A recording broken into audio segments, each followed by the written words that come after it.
Now we're going to play around with a little bigger rational equation. See, this one has three terms in it. You've got a fraction on the left, a fraction on the right, and a number on the right too. So it doesn't matter how many terms you have. The important thing is making sure they all have equal denominators. And I'm just going to edit this one right here. I'm going to remind you that minus 9, that's just minus 9 over 1. And if I want the denominator to be equal there, I'm going to multiply this by a crazy 1. And that crazy 1 is omega minus 7 over omega minus 7.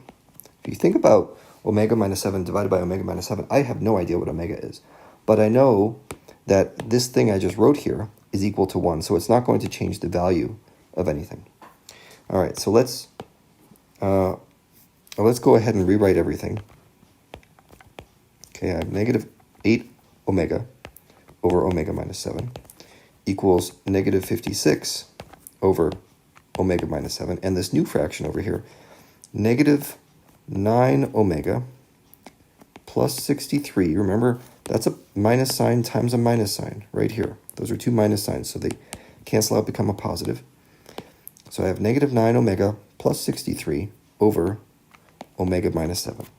And since all the denominators are equal, and this is an equation, I can just go through and cancel them all out. Okay, my favorite part of rational equations, just making it easy. So now we have negative 8 omega equals negative 56 minus 9 omega and plus 63. Okay, I was just double checking my negative signs, but I think that's all good.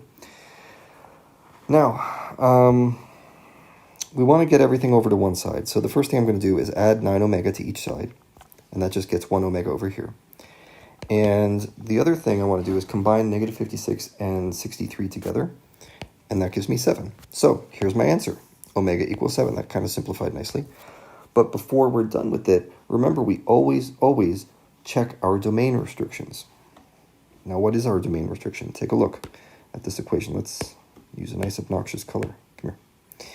See this denominator right here? There's only one type of denominator. Okay, these are both the same, so you don't need to worry about the other one. But that denominator tells you that whatever omega is, of all the things in the world, it better not be equal to 7. Because if that's true, then omega minus 7 would be 0, and we can't have that.